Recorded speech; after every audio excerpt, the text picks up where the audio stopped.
السلام عليكم ورحمة الله، ازيكم عاملين ايه؟ النهارده كده كان لازم بقى اقوم وامسك البيت اروقه ترويقه حلوه. هعمل الريسبشن، قسمت البيت طبعا لان انا هعمل البيت كله في يوم واحد هيبقى صعب جدا. قسمت البيت مضحكش عليكم.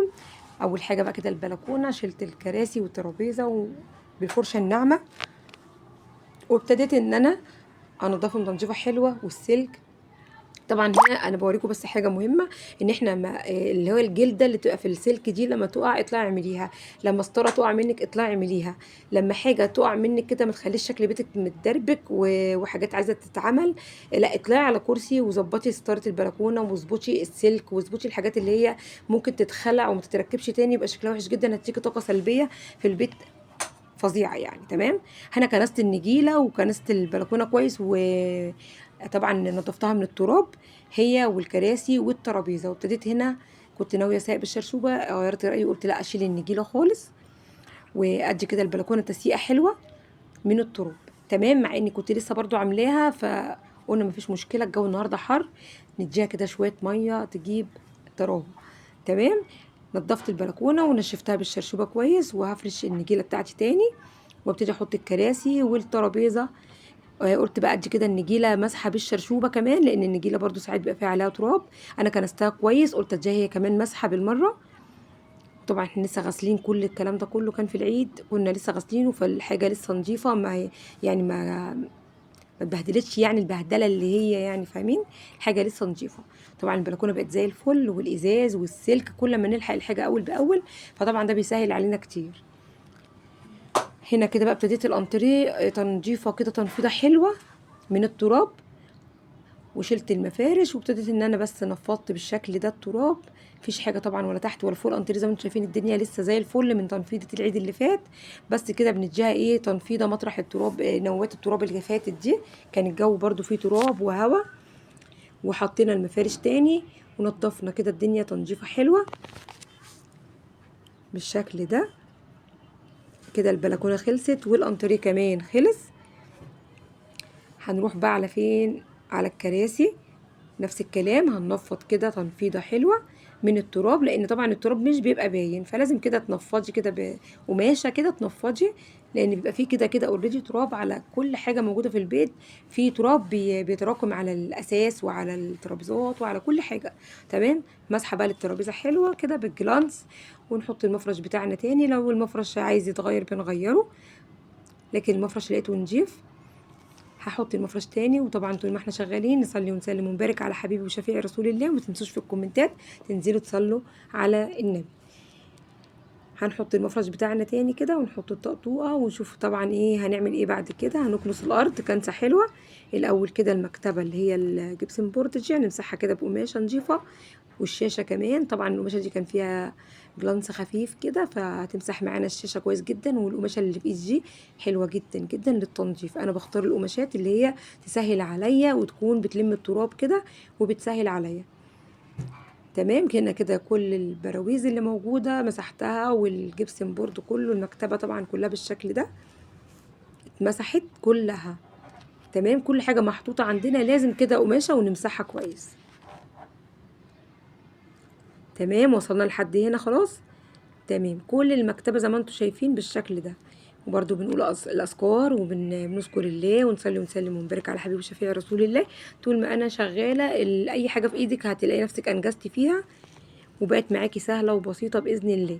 طبعا هنا كنست كويس بالمكنسة كده، دخلتها تحت برضو الكنب بالشكل دوت. ونيجي على البار، همسك المفارش دي طبعا فرو زي ما انتم شايفين كده، نمسكها ننفضها تنفيضة حلوة، ونمسح البور بتاعنا بالقماشة الأول وبعد كده بالجلانس. بصراحة الحاجة يعني الحمد لله مفيش يعني مش متبهدلة قوي يعني عندنا الحمد لله. ليه؟ لان احنا طبعا ايدينا في الحاجة اول باول، مش بنسيب الحاجة تتبهدل. ودي الحاجة اللي بتريحك لما تيجي تنفضي او تيجي تروقي، هتلاقي بيتك نظيف، فمش هياخد معاكي وقت خالص انك تنضفي بيتك تنظيفة حلوة. تمام. ويبان معاكي بالشكل الجميل. المفارش بدأنا كده نفضنا المفارش وحطيناها كده بالشكل الجميل ده. المفارش دي حلوة، بتدي شكل جميل صراحة. حطيت كده عليها الحاجات الجميله دي كده اللي حاطينها على البار بتدي شكل جميل. والمفارش اللي انا حطاها على الانتريه دي برضو انا كده بجرب يعني من وقت للتاني، انا بحب التغيير جدا وبحب اغير في شكل بيتي، فحطيت كده المفارش دي مره على الايد، مره احطها على الخداديه وبعمل بيها شكل جديد.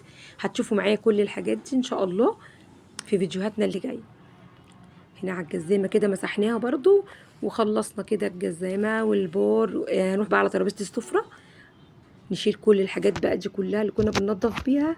وهوريكم كمان فكره المفرش اللي انا عاملاها. دول 3 مفارش بس انا حطوهم كمفرش واحد على السفره عشان كده يبقى طقم مع مفارش البور، لان انا جيت ادور على مفرش اللون ده للسفره ما لقيتش، وكنت حابه ان انا اعمل طقم لترابيزه السفره مع البار يكون كده متناسق مع بعض ويكون شكله حلو.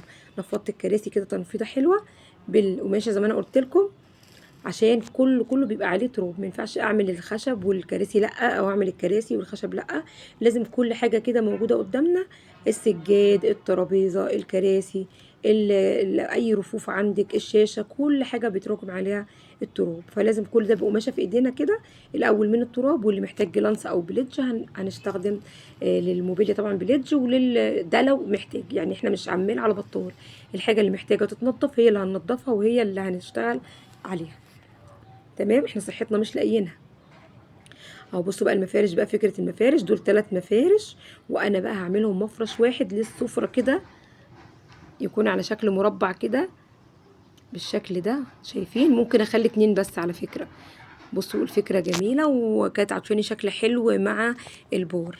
وهنا اللي يشوفهم يعني عن قرب مش بيشوفهم ان هما 3 مفارش، بيشوفهم ان هما مفرش واحد كده. تمام، هنرجع بقى الكراسي مكانها ونشوف برضو المكتبة الكبيرة اللي هي في وش السفرة.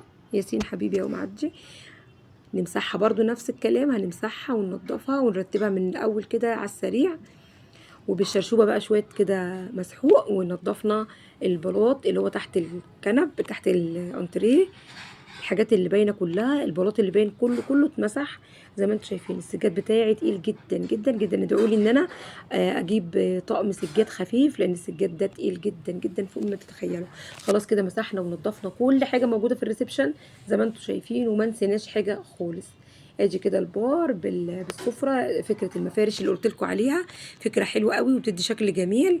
وكمان الانتريه، المفارش اللي على ايد الانتريه دي ساعات بحطها على الخدديات وبتدي شكل حلو للخدديات. فانا من وقت للتاني بغير زي ما قلت لكم، ونغير كده في البيت بيدينا شكل حلو وطاقه ايجابيه. ان انت لما تغيري كده وتعملي بتغير المود بتاعك، تخلي مودك احلى من الاول. فكل يوم والتاني كده البلكونه بقى هي طبعا منبع التراب فكان لازم تتعمل. اهم حاجه البلكونه، تمام، مدخل الشقه للتراب هي البلكونه، فلازم دي اهم حاجه واول حاجه تتعمل. نضفناها كده وعملنا قعده حلوه كده، الصيف داخل نقعد فيها كده ونعمل جو حلو. وكمان مسحنا المكتبه بتاعتنا وكل حاجه عندنا مسحناها كده وخليناها زي الفل تدينا طاقه ايجابيه. يلا كده كله يتشجع ويقوم ينظف التنظيفه الحلوه دي ويعمل كوبايه الشاي بالنعناع ويقعد في الطراوه وفي الجو الحلو وريحه المسحوق الحلوه. مفيش احلى من كده لبيوتنا، خصوصا ان الجو اللي جاي ده جو الحر، جو الحشرات. فانت طول ما انت منظفه بيتك وطول ما بيتك نضيف اول باول لا في حشرات هتدخل ولا في حشرات هتيجي المكان ولا اي حاجه. طبعا القرآن ما بيطفاش من بيتنا عشان يملى بيتنا خير وطاقه ايجابيه وراحه نفسيه. يا رب الفيديو يكون عجبكم ويا رب تكونوا استفدتوا. قولوا لي بقى رأيكم ايه في الكومنتات، هستنى تعليقاتكم. ومع السلامة، استودعتكم الله الذي لا تضيع ودائعه، والسلام عليكم ورحمة الله وبركاته.